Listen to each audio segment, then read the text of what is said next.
आपको बहुत इजी तरीका है पार्ट्स ऑफ स्पीच, जो 9 पार्ट्स ऑफ स्पीच हैं उनको याद कैसे रखना है। वो मेरी पर्सनल एक इनोवेटिव मेरा ही आइडिया है, मैंने पर्सनली इस चीज को इन्वेंट किया है एंड आई कैन बेट आपको ये कंटेंट, इस तरह का कंटेंट कहीं भी नहीं मिलेगा। तो जैसे कि मैंने बोला था कि हम पार्ट्स ऑफ स्पीच को एक स्टोरी के थ्रू समझेंगे, तो अब स्टोरी क्या है।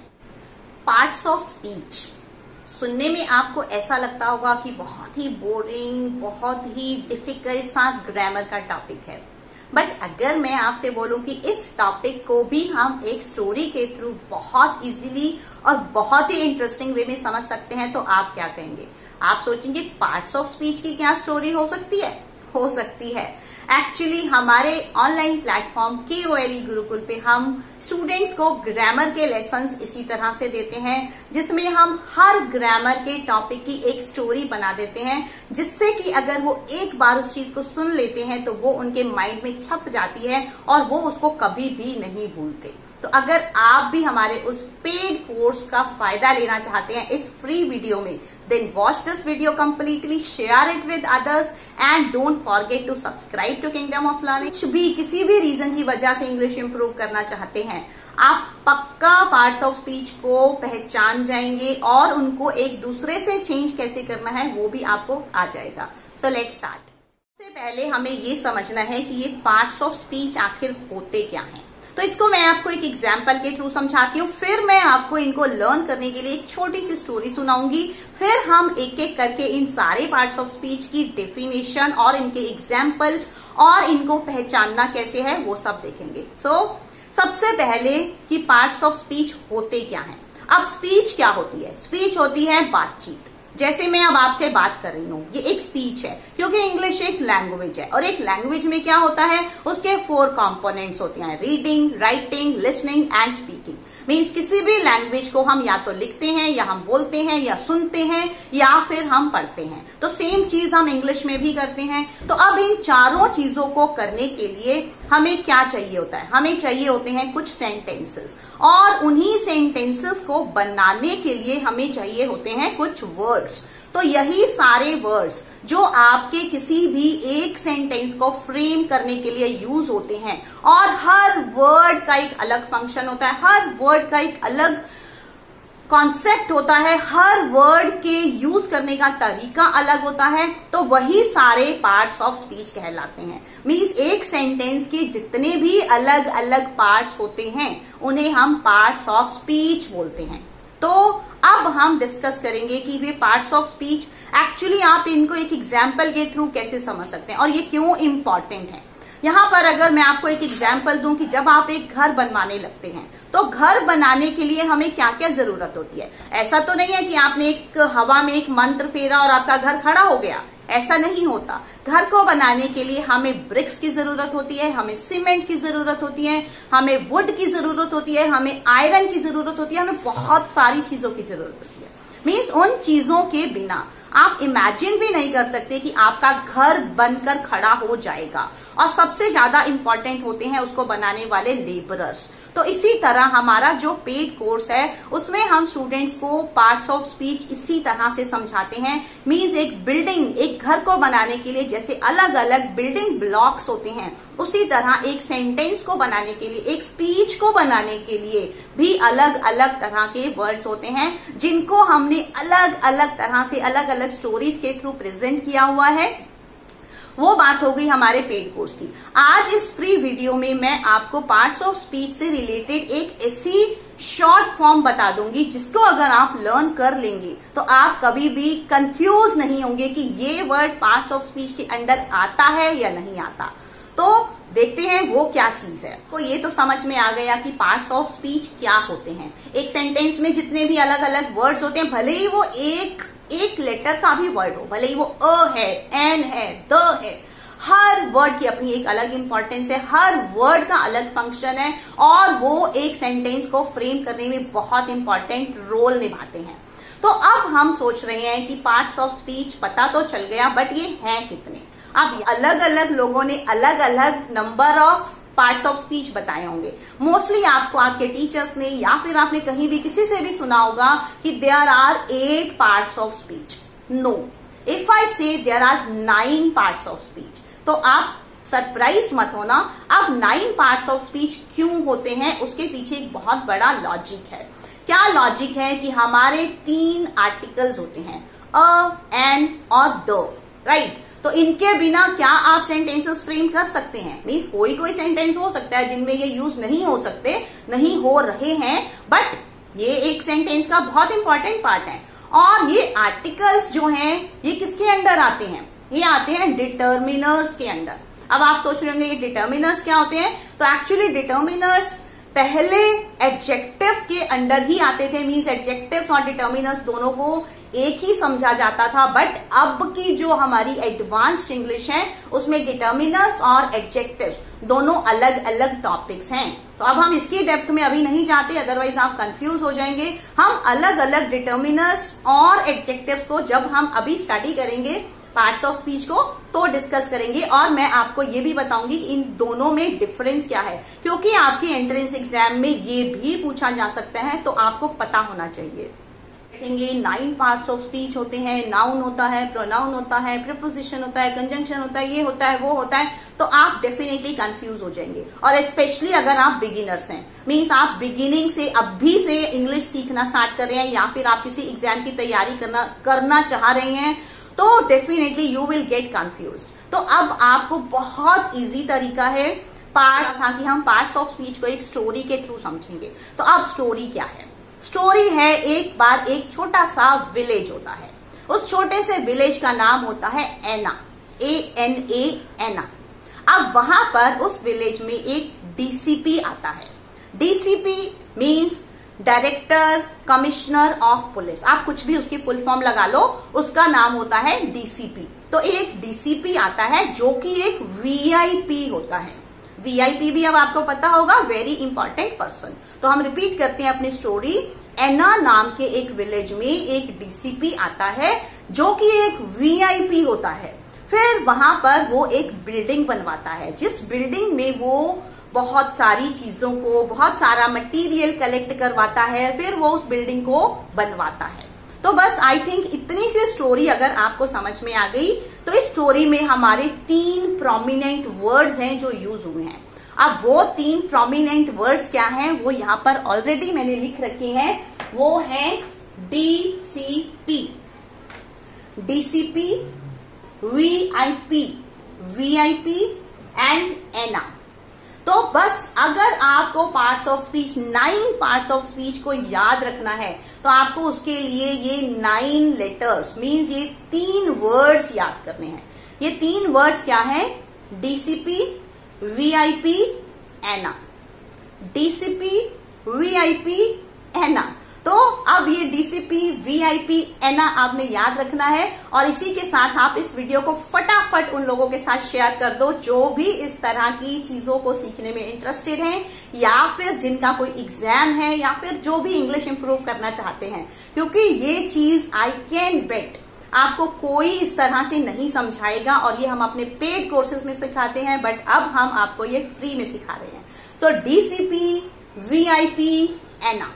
अब डीसीपी, वीआईपी, एना तो हो गया, याद भी हो गया, आई थिंक आपको लर्न हो गया। कमेंट बॉक्स में जल्दी से लिख दो यस हो गया। सो अब आपको याद हो गया डीसीपी, वीआईपी, एना। तो अब इनका मीनिंग क्या है डीसीपी का? अभी मैंने आपको बताया हमारे 9 पार्ट्स ऑफ स्पीच होते हैं, इंक्लूडिंग डिटर्मिनर्स।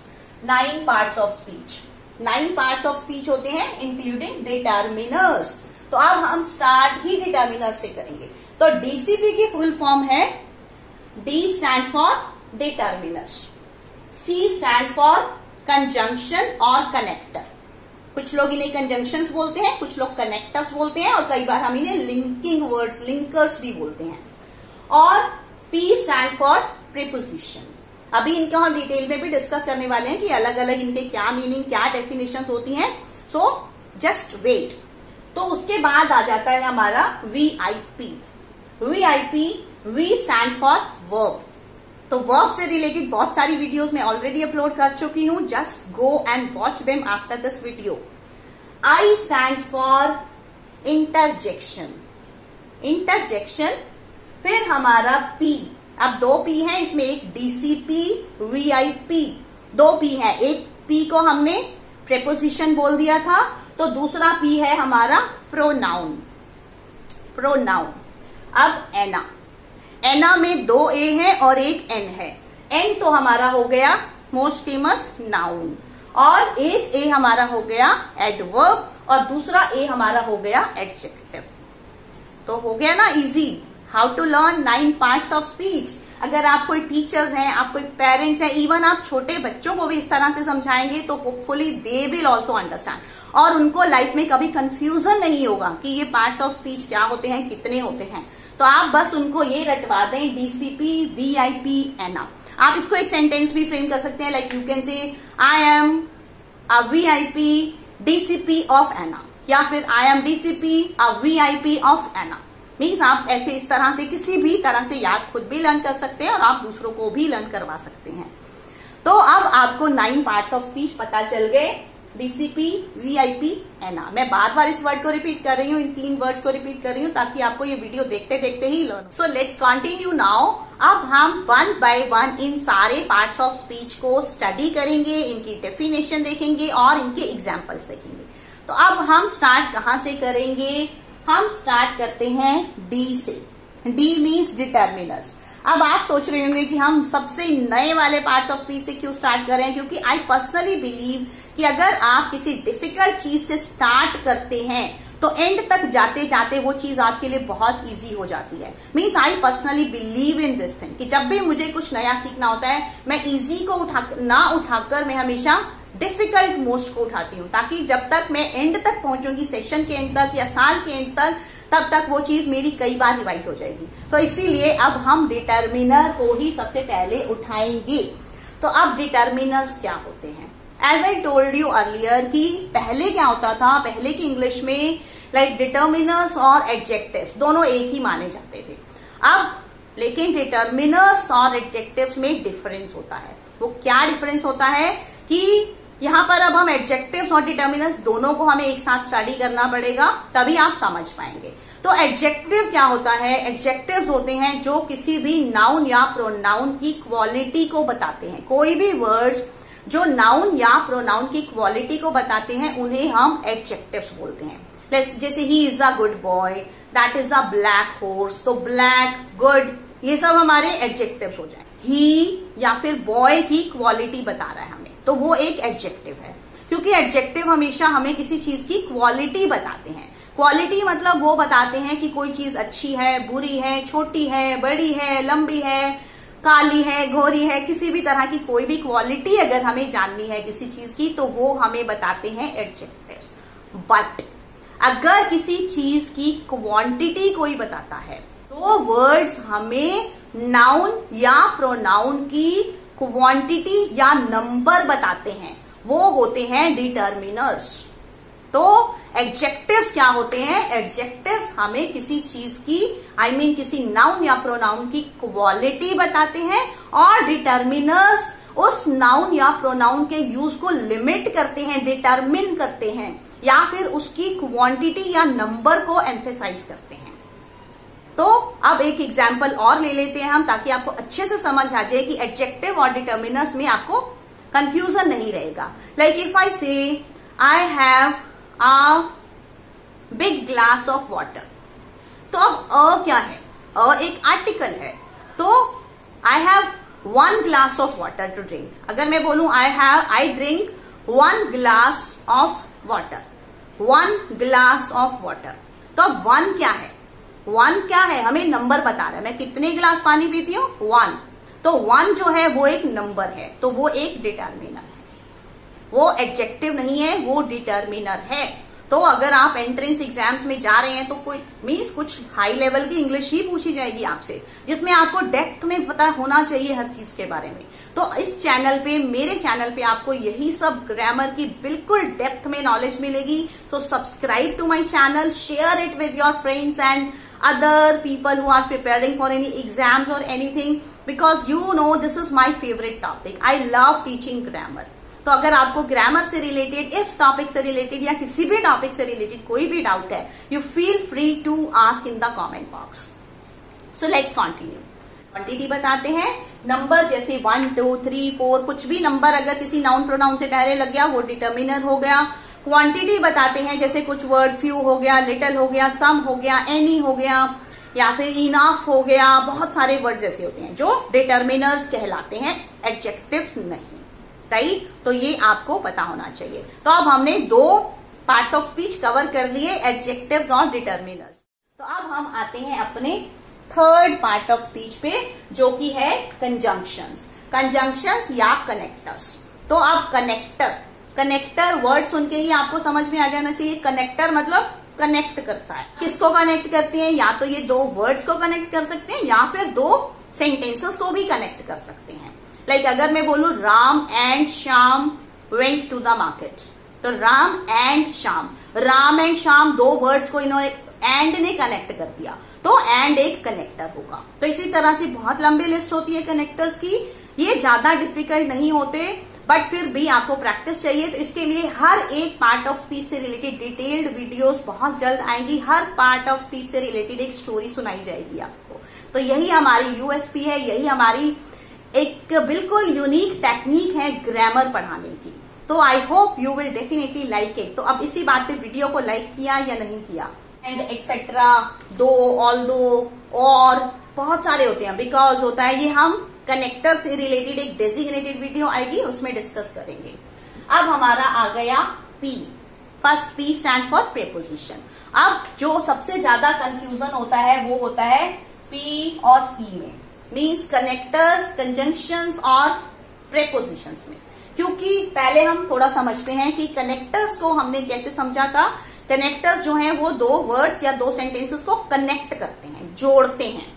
उनमें डिफरेंस भी बता सकते हैं, जैसे हम बट यूज कर रहे हैं, बट उनको वो 2 सेंटेंसेस को मिला के एक सेंटेंस बना देते हैं, या 2 वर्ड्स को बना के एक फ्रेज बना देते हैं, तो वो होते हैं कनेक्टर। अब प्रेपोजिशंस क्या होते हैं? प्रेपोजिशंस ऐसे वर्ड्स होते हैं जो मोस्टली नाउन और प्रोनाउन से पहले आते हैं और नाउन या प्रोनाउन का रिलेशन बताते हैं किसी और पार्ट ऑफ स्पीच के साथ। जैसे कि for example if I say he lives in Mumbai, he lives in Mumbai, तो ही क्या हो गया?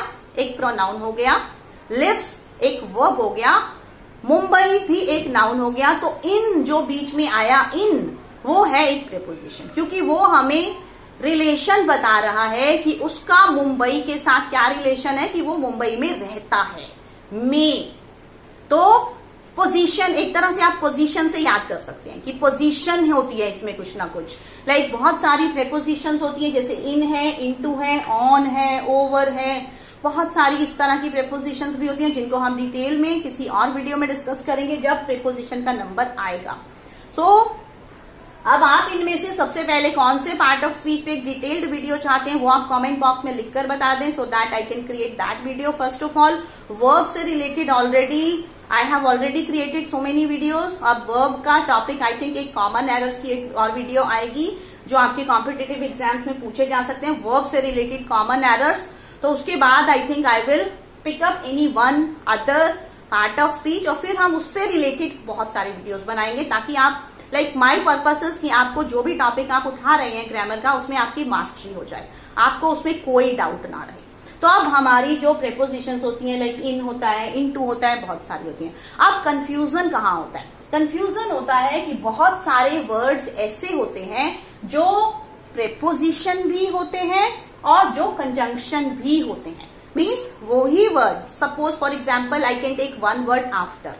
अब आफ्टर क्या है? अगर आपके कॉम्पिटेटिव एग्जाम में आ जाता है कि he ran after the dog, तो which part of speech does this after refer to? आप बता दो मुझे कमेंट बॉक्स में अगर आपको पता है तो, कि ये प्रेपोजिशन है या कंजंक्शन है। आई थिंक नहीं पता होगा, क्योंकि आपको तो क्या, आपके टीचर्स को भी नहीं पता होगा कि आफ्टर को कब हम प्रेपोजिशन की तरह देखेंगे और कब हम उसको कंजंक्शन की तरह देखेंगे। तो अगर आप जानना चाहते हैं तो do tell in the comment box. मैं इससे रिलेटेड एक अलग वीडियो बनाऊंगी जिसमें मैं आपको अच्छे से समझा दूंगी कि सेम वर्ड को कब हमें समझना है कि ये प्रेपोजिशन है और कब ये कंजंक्शन है। बहुत डेप्थ की बात है, बहुत डिटेल नॉलेज की बात है, बट समझना बहुत इजी है, क्योंकि ये मैंने अपनी बुक में भी ये रूल दिया है। आई थिंक वो आपको कहीं नहीं मिलेगा। तो अब आ जाता है हमारा वर्ब। वर्ब क्या होता है? Action words, right? कोई भी हम एक्शन कर रहे हैं, मैं आपको पढ़ा रही हूँ, खा रहे हैं, पी रहे हैं। अब वर्ब्स भी 3 तरह के होते हैं, हेल्पिंग वर्ब्स होते हैं, मेन वर्ब्स होते हैं और ऑक्सिलरी वर्ब्स और एक लिंकिंग वर्ब्स भी होते हैं। अब हमारे वर्ब जो हेल्पिंग वर्ब्स होते हैं, is, am, are, was, were, modal verbs होते हैं, उससे रिलेटेड भी मैंने बहुत सारी वीडियो 2-3 वीडियोस बना दी हैं, वो आप देख लेना। डिटेल में हर एक मॉडल वर्ब जो कंफ्यूजिंग होते हैं उन्हीं को मैंने उठाया है। सो अब हमारी मेन वर्ब्स होते हैं, ईट, ड्रिंक, स्लीप, जो भी होते हैं, राइट? तो उसके बाद हम आ जाते हैं प्रोनाउन। बट प्रोनाउन से पहले I think interjection. Interjection, I stand for interjection. Interjection क्या होता है? इंटरजेक्शन होता है एक स्ट्रांग फीलिंग, एक स्ट्रांग रिएक्शन।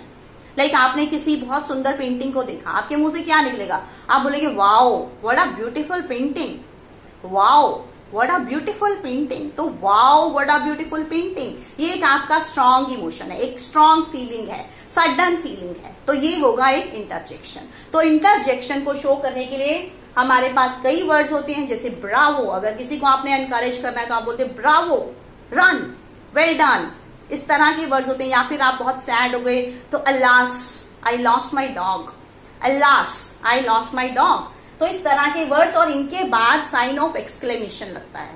इंटरजेक्शन की बहुत इजी पहचान होती है, ये आप बहुत इजीली समझ जाएंगे। इंटरजेक्शन में साइन ऑफ एक्सक्लेमेशन लगता है इंटरजेक्शन वाले वर्ड के बाद। तो इंटरजेक्शन। उसके बाद आता है प्रोनाउन। बट प्रोनाउन से पहले मैं नाउन पे जाना चाहूंगी, क्योंकि आप नाउन समझ जाएंगे तो आप प्रोनाउन भी समझ जाएंगे। तो यहां पर like I am picking up these parts of speech in pairs. तो नाउन क्या होता है? बहुत देखो, आपको बहुत लोगों ने बताया होगा कि name of a person, place, thing और animal is a noun. But मेरा तरीका थोड़ा सा अलग है। मैंने अपनी बुक में भी थोड़ा सा डिफरेंटली लिखा हुआ है। यहाँ पर मैं आपको लाइक वहां मैंने इंग्लिश में लिखा है जो भी है, बट यहाँ मैं आपको हिंदी में बताती हूँ कि नाउन क्या है। बहुत इजी है नाउन को पहचानना। जो भी चीज जिसका नाम है वो एक नाउन है, इतना आप सबको पता है। आई थिंक आपको सबने बता रखा है। बट यहाँ पर अगर आपको फिर भी कोई कंफ्यूजन है तो जो भी चीज आपको दिखाई देती है, जो भी चीज आपको सुनाई देती है, या जो भी चीज आपको फील होती है, बस ये 3 चीजें याद रखनी है। जो भी चीज, चीज मीन्स इस दुनिया की कोई भी चीज, कोई भी इंसान आपको दिखाई दे रहा है, या फिर आपको सुनाई दे रहा है, या फिर आपको फील हो रहा है, तो वो एक नाउन है। अब दिखाई आपको क्या क्या दे रहा है? अपने चारों तरफ नजर दौड़ाओ, जितनी भी चीजें आपको दिखाई दे रही हैं वो सारी नाउन है, करेक्ट? उसके बाद आपको सुनाई क्या क्या देता है? आपको म्यूजिक सुनाई देता है, आपको साउंड सुनाई देती है, आपको विस्परिंग, कुछ भी जो भी आपके कानों से सुनाई देता है आपको, म्यूजिक, साउंड, थम्पिंग, कुछ भी, वो सब नाउन्स हैं। उसके अलावा फील होता है। फील क्या क्या होता है?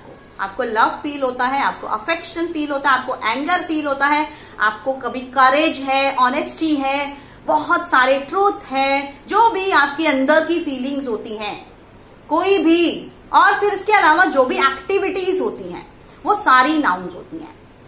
एक्टिविटीज का क्या मतलब हो गया? आप सोचेंगे एक्टिविटी तो वर्ब होता है। एक्टिविटी वर्ब नहीं होता, वर्ब एक्शन होता है। एक्शन एक वर्ब होता है, राइट? जैसे कि ईट, ईट एक एक्शन है, वो एक वर्ब है। बट ईटिंग, ईटिंग एक एक्टिविटी है, तो वो एक नाउन है।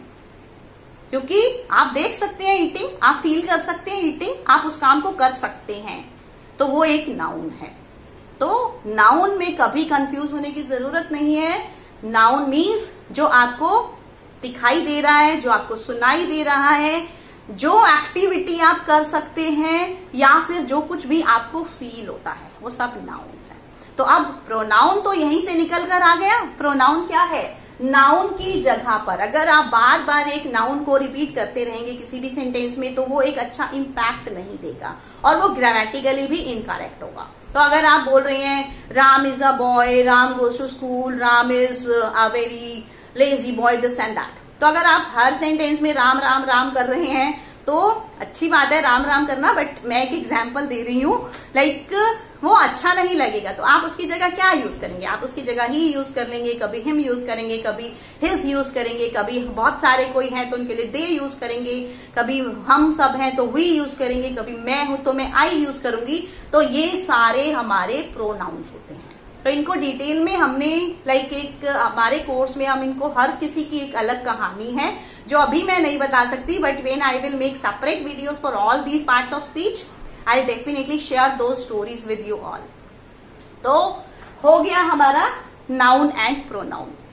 अब क्या बचा? एडजेक्टिव भी हमने पहले ही कर लिया था। आई थिंक एडजेक्टिव आपको समझ आ गया, क्वालिटी वाला। अब रह गया हमारा एडवर्ब। एडवर्ब भी जनरली कंफ्यूजिंग होता है क्योंकि बहुत सारे लोग एडवर्ब और एडजेक्टिव में डिफरेंस नहीं समझ पाते। एडवर्ब और एडजेक्टिव में डिफरेंस समझना भी कुछ लोगों के लिए डिफिकल्ट होता है। वो क्यों डिफिकल्ट होता है? क्योंकि दोनों ए से स्टार्ट होते हैं तो मोस्टली लोग कंफ्यूज हो जाते हैं। तो बट बहुत इजी है समझना। एडजेक्टिव जो है वो हमारी नाउन या प्रोनाउन की क्वालिटी बता रहा था। वो उससे पहले भी आ सकता है, like he is a good boy, my brother is a good boy. Good boy means noun से पहले, प्रोनाउन से पहले भी आ सकता है। दिस बॉय इज गुड, तो बाद में भी एडजेक्टिव लग सकता है। बट जो एडवर्ब होता है आपका, एडवर्ब जो है वो किसी वर्ब, किसी एडजेक्टिव या फिर किसी और एडवर्ब को मॉडिफाई करता है। कैसे करता है? Like for example, he runs very fast. He runs very fast. तो अब आपने यहां नाउन प्रोनाउन को इग्नोर करना है कि वो भागता है। आपने किस पे फोकस करना है? आपने वर्ब पे फोकस करना है एडवर्ब को पहचानने के लिए। वो भागता कैसे है? फास्ट। अब फास्ट जो है वो एडवर्ब और एडजेक्टिव दोनों होते हैं, तो ये भी आपको समझना है। इससे रिलेटेड भी और वीडियोस आएंगी जिसमें आप अलग अलग पार्ट्स ऑफ स्पीच को कैसे कन्वर्ट कर सकते हैं। वो बहुत इजी तरीका होता है उसका। आई थिंक नेक्स्ट वीडियो उसी से रिलेटेड है। तो He runs slowly. How does he run? कैसे भागता है? Slowly. कैसे भागता है? Fast. वो कैसे खाता है? धीरे खाता है। वो तेज खाता है। या फिर वो कैसे चलती है? She walks gracefully. Means action verb. Action किस तरह से होता है? Manner क्या है उस action का? कि कैसे कोई काम होता है। आप इसमें नाउन प्रोनाउन को इग्नोर करेंगे, आप वर्ब को चेक करेंगे, वर्ब को, या फिर जैसे कि किसी एडजेक्टिव को भी बेसिकली वो वर्ब के बारे में बताता है, या फिर वो एडवर्ब या फिर किसी और एडजेक्टिव के बारे में भी हमें कुछ और इन्फॉर्मेशन दे सकता है। The end to today's video. I hope आपको पार्ट्स ऑफ स्पीच समझ में आ गए होंगे। और अगर कोई डाउट है, if you are still confused about anything, do ask in the comment box and do tell me also in the comment box which topic you want to be covered first from these all 9 parts of speech. किस part of speech को आप detail में करना चाहते हैं, you can tell me. और अगर अभी तक आपने वीडियो शेयर नहीं किया, लाइक नहीं किया, सब्सक्राइब नहीं किया, so you can do it fast. Thank you so much. And at last I will repeat again, DCP, VIP